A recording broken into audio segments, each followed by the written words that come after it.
I love scones and clotted cream. It's a delicious British treat that I enjoy every summer when we live in England.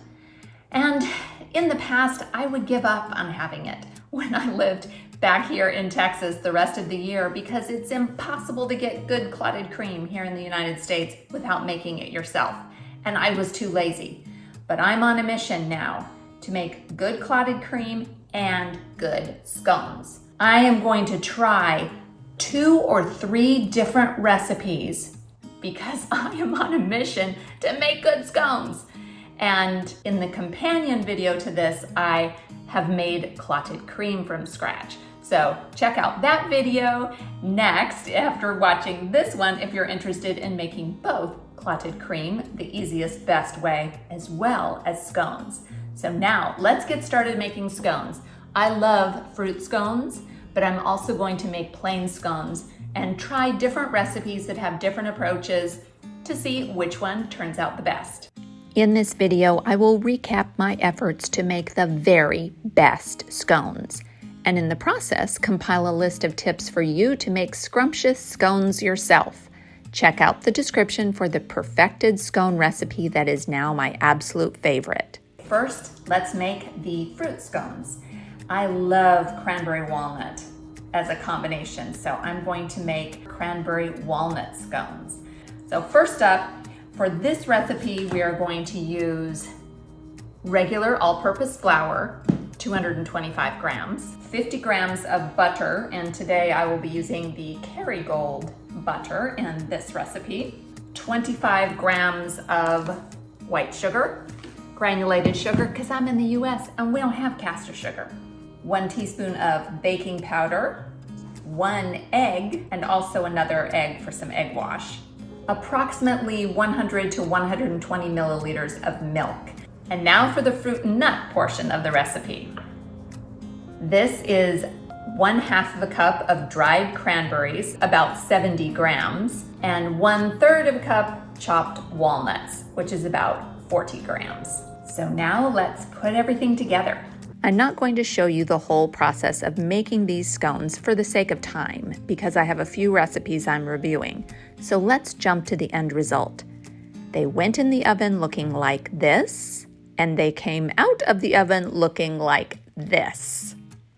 The scones were flat and a bit dense. Well, the fruit and nut scones are out of the oven and they are disappointing. But because I'm a glutton for punishment, I'm going to try another recipe and make some plain scones now. This recipe is different. It does not have an egg in it, which sounds a little sus, but we'll see how that goes.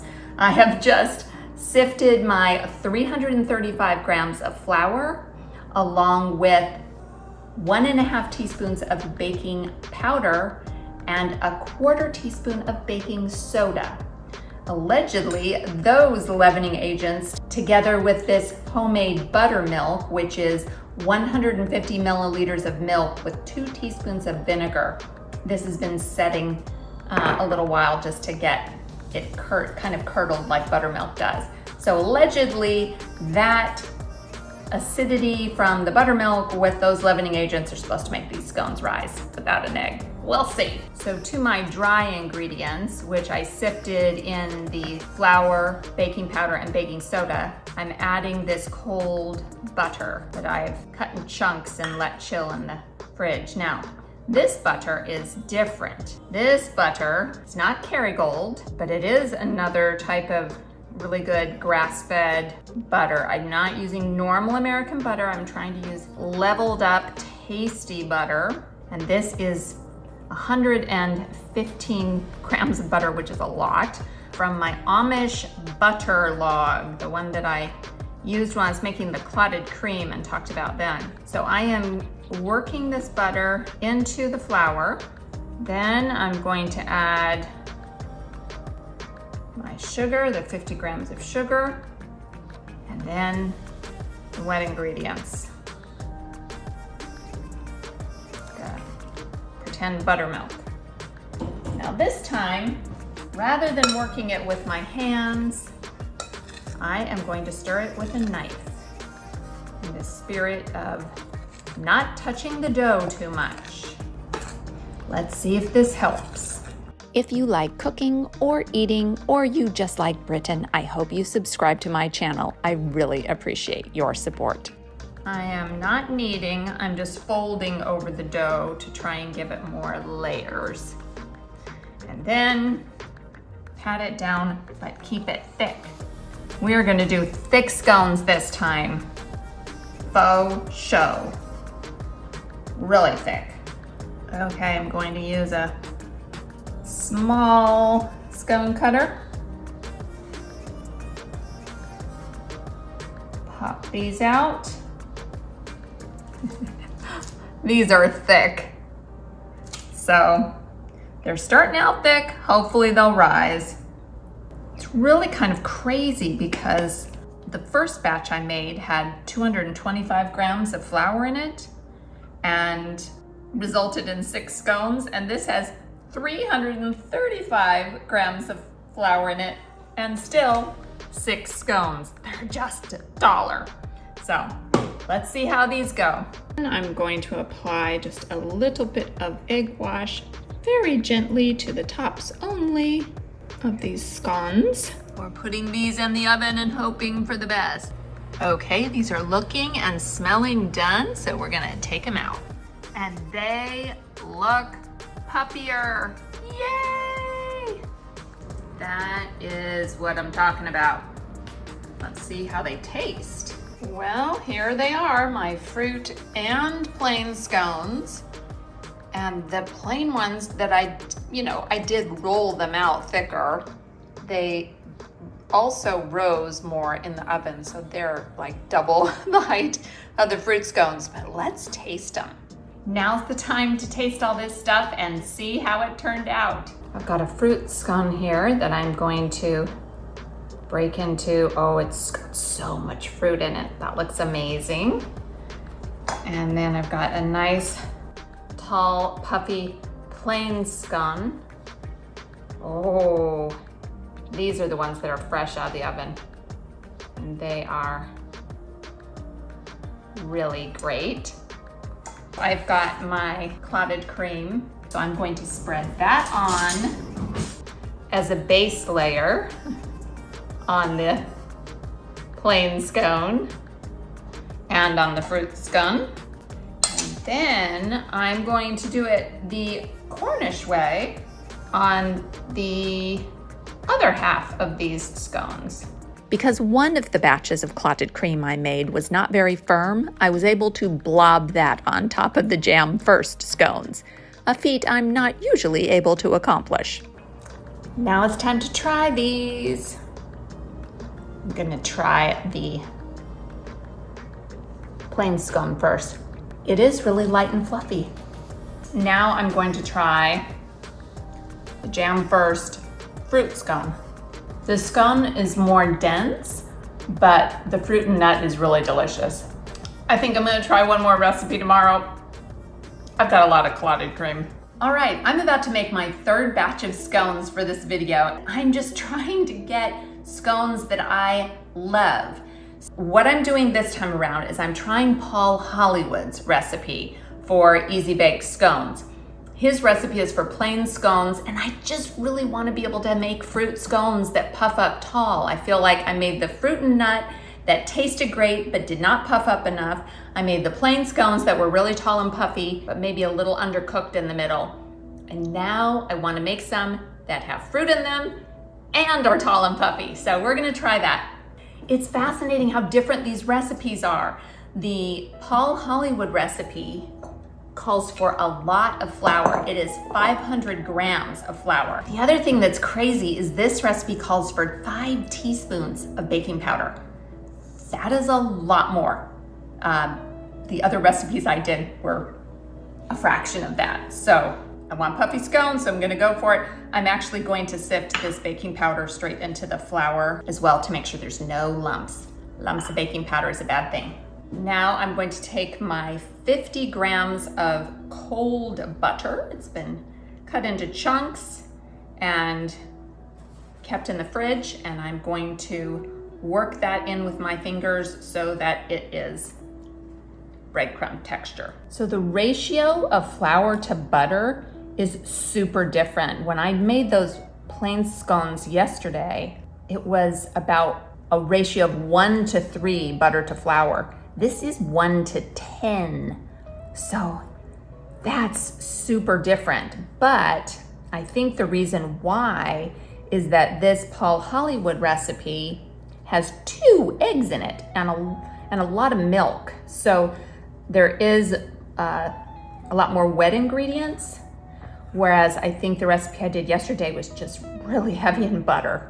We'll see what the difference is in the final product.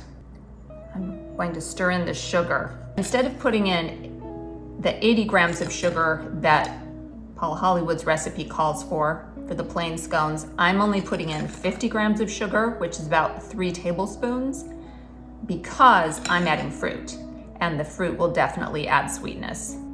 For my 2 eggs, 2 eggs is a lot. I can't wait to see what happens to this. And 70 grams of dried fruit. I'm using a combination of sultanas, or if you're American, golden raisins. And then this is the 250 milliliters of whole milk. And I'm going to stir that all up using a knife to try to not overwork or overhandle this dough. Okay, so now we are going to not knead it, because that would be overworking, but we're going to fold it just a couple times, because I think the folding really helps with the layering. Pat it out into a layer about 1 inch thick. I want to keep it really thick so I can get nice tall scones. So here's my first pan of 6 scones. I'm going to do an egg wash on this as well. As always, just putting a little bit on the tops only. Yay, the scones are looking puffy and tall. I'm so happy. These are nice and golden brown and definitely puffy, so I'm excited to try them. I am not going to wait for these to cool a bit before trying it, because I just want to break open.